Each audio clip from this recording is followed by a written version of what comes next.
Walter Hale was a private investigator working the quiet corners of Honolulu, the kind of man who knew where every body was buried, sometimes literally. On New Year's Day, he's rattled, clearly running from someone. He mails a mysterious package. Minutes later, he grabs a jacket off a store rack without paying, throws it on to disguise himself, and steps into the street just as a car comes out of nowhere and kills him. Across the island, his son James is finishing up a training session with his SEAL unit at Pearl Harbor. James is disciplined, exacting, and hard on his people. Then he gets the call his father is dead. At the morgue, he confirms the body. Tomorrow, the police will hand over the accident report. For now, he just has to go home and tell his wife. James comes home and cooks dinner like nothing happened. His wife, Layla, a child psychologist, asks about his day, and he lies, talking about training drills instead of his father's death. When he finally tells her the truth, she's stunned by how calmly he's taking it. She gently suggests he call his estranged half-brother Jonny. James is sure Jonny won't even pick up. He's right to worry. In Oklahoma, Jonny Hale, a police detective, comes home to find his girlfriend Valentina packing her bag. She's done being ignored. Jonny doesn't even realize it's her birthday. She walks out, and he's left alone, scrolling through old photos on his phone, when Layla calls to tell him Walter is dead. Jonny's reaction is ice cold.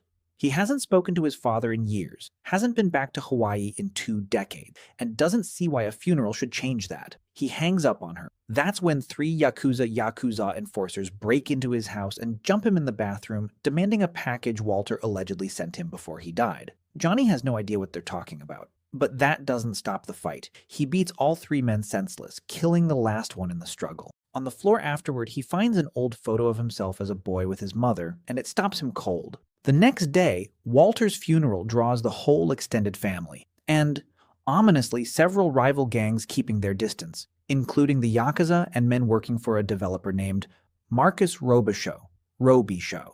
James's cousin, Haunani, who goes by Nani and works for Governor Peter Maho, tells James she doubts Jonny will show up. Then Jonny arrives. It's the first time Layla has ever met him. The brothers' reunion is stiff and loaded with old resentment. Jonny needles James about being their father's favorite, and the tension boils over until the funeral director has to shush them. It turns out Jonny and James are only half-brothers. Walter left Jonny's mother for James's mother years earlier, and Jonny has never forgiven him. Walter's old friend, Governor Maho, delivers a eulogy, and the family scatters his ashes at sea. Back at the house, the brothers finally talk. Jonny admits he blames James for not standing by him after their mother's death. James insists he was a child himself back then and didn't understand what was happening. Over dinner, Jonny explains why he really came. He's convinced Walter's death wasn't an accident, especially after the Yakuza attack. James is skeptical, but Jonny points out that James abandoned him the same way once, back when their own mother's death looked suspicious and nobody helped him investigate the guilt land. James goes quiet. Jonny challenges his brother's authority to weigh in at all, given James hasn't set foot on the force in years. James snaps back that Jonny is chasing a conspiracy because he can't accept that he failed to catch whoever killed their mother. Furious, Jonny storms out. Jonny drowns his frustration at a bar, where a man connected to a local crime boss named Mr. Kai warns him to leave the island. Kai, it turns out, has a scar Jonny gave him years ago in a prior fight, and now Jonny is drugged and dragged in front of him. Kai promises to make Jonny pay for the damage he's done to his organization, and gives him 1 week to leave Hawaii for good, roughing him up as a warning. Jonny wakes up on a beach the next morning, battered, but alive. Meanwhile, James meets with police captain Reinhardt, Walter's old contact at the department, who explains that the hit and run happened in a neighborhood where nobody talks to police, with no witnesses, and 1 broken security camera. James suspects the accident was staged. Reinhardt warns him off digging any further, hinting he'd be picking a fight with dangerous people. Examining his father's belongings, James finds a wallet with a slip of paper covered in strange notes. At Walter's old office, Jonny catches an intruder, Pika, P-E-E-K, a young hacker who considered Walter a father figure and had been helping him dig into cases, including surveillance and wiretaps. Pika agrees to help Jonny find out who killed Walter. James, meanwhile, tracks down a working security camera near the crash site.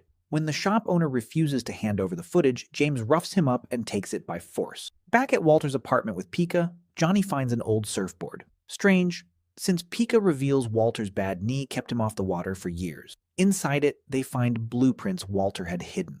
Jonny calls Nani, who promises to check a records database when she's back at the office for the case file number.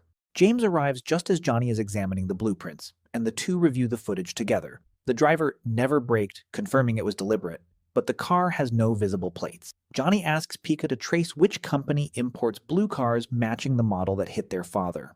As the brothers head home, a car rams them and Yakuza gunmen open fire, but their windows are armored. Jonny leaps out to fight while James keeps firing from inside, then jumps onto the enemy vehicle himself. Jonny shoots out the fuel tank and the car explodes, killing the attackers, but torching James's own car in the process. James is furious, but the two survive. Reinhardt later reveals they killed 4 made Yakuza members and warns that violence like this doesn't usually happen in Hawaii. He also tells Jonny that he's aware Johnny's suspended from the force back in Oklahoma over an excessive force complaint for killing a dealer who was selling drugs to children. James is visibly shaken by that detail. James hands over the security footage anyway, but Reinhardt still warns them to back off. Nani identifies the blueprints as belonging to Marcus Robichaux, a wealthy foreign investor whose hotel projects span the globe. But James notices the plans aren't for a hotel. They're for an illegal casino, since gambling is banned on the island. The brothers decide they need to meet Robichaux directly. Nani mentions he's hosting an invite-only party the next night. The next day, Jonny wants to take James's motorcycle, but James insists he ride their late father's old bike instead. Jonny asks why James got suspended from investigating their father's case, and James admits Reinhardt reassigned him. When they check out the site marked for the casino, there's no construction at all. Just locals who tell them foreign money is circling their land, and they're not selling.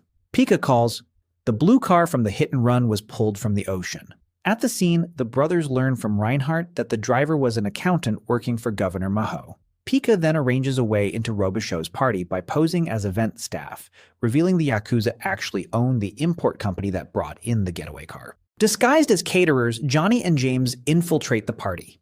Jonny, hopeless at blending in, ends up chatting with a guest named Monica, who turns out to be Robichaux's wife. She reveals she'd secretly hired Walter to dig up dirt on her husband for a divorce settlement, and that Walter had stumbled onto something much bigger by accident.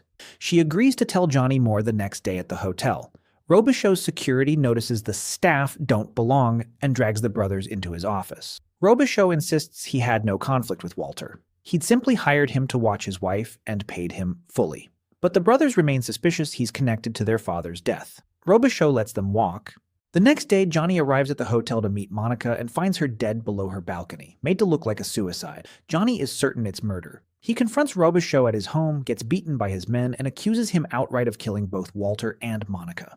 Robichaux calls the police, and Jonny is arrested. Governor Momoa visits Jonny in custody, having convinced Robichaux to drop the charges, and tells him to let the police handle his father's case from now on, warning him not to become his father, tearing apart everything around him.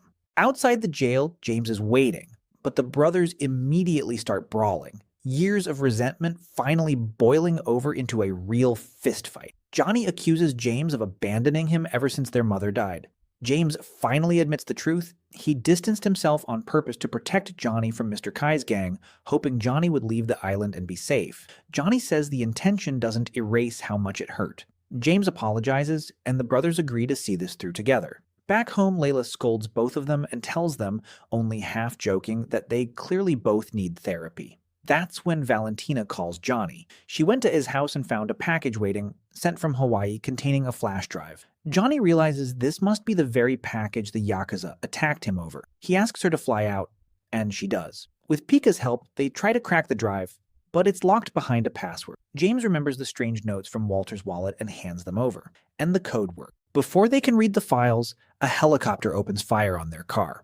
Valentina takes the wheel so James can help Jonny return fire. Motorcycle gunmen join the chase, one of them dying in a struggle over the laptop. The helicopter comes back around for another pass. The brothers manage to shoot it down, and Valentina floors it into a tunnel just in time. Once they're safe, Pika finally breaks the encryption. Valentina, a bank manager by trade, recognizes the files instantly. Years of massive wire transfers, all going to the same person, Governor Peter Momoa. It's a payoff, funding Robichaux's illegal casino and every bit of corruption keeping it protected. Walter had uncovered it all, information he wanted to pass to Monica so she could use it against her husband in the divorce. They race home only to learn Robichaux's men have kidnapped both Layla and Nani. Robichaux calls with a demand, hand over the flash drive and he'll let them go. Jonny and James arm up and storm his estate, tearing through his security, cutting the power, and taking out his guards one by one. Robichaux panics and calls in the Yakuza, But James and Jonny cut through them too, James nearly beating the Yakuza leader to death before Jonny pulls him off. They free Layla and Nani. Layla urges James to help his brother finish this. Just then, the Yakuza leader, still alive, shoots James, and the two fight to the death. Jonny, meanwhile, tracks down Robichaux for a brutal final confrontation. Robichaux gets the upper hand, wounds Jonny, and holds a gun on him, promising to finish him just like he finished Walter. In the chaos, Jonny rigs a grenade and Robichaux's own shot detonates it, killing him instantly. The blast throws Jonny into the ocean. James, badly shaken, dives in and pulls his brother out, desperate to save him. In the aftermath, Reinhardt arrests Governor Maho, exposing his role in Walter's murder and years of payoffs tied to Robichaux's corruption. Maho insists he's innocent and claims Robichaux set him up, even telling the brothers he was only ever trying to protect them. But nobody believes him, and he's taken into custody. The whole family gathers by the water afterward to celebrate, finally at peace. Mr. Kai visits Jonny privately, congratulating him on getting justice and confirming that his own gang had nothing to do with Walter's murder. As a peace offering, Kai hands him a name, the person responsible for the death of Jonny's mother years earlier. Jonny finds James and tells him he's already gotten everything he came for. He's got his brother back. He burns the paper with the name written on it, choosing peace over vengeance. The film ends with Jonny and James sitting together with the family by the ocean, finally reconciled. That's The Wrecking Crew. 2 brothers, 1 impossible family, and a body count that somehow comes with a happy ending. If you want more recaps like this one, hit subscribe and turn on notifications so you never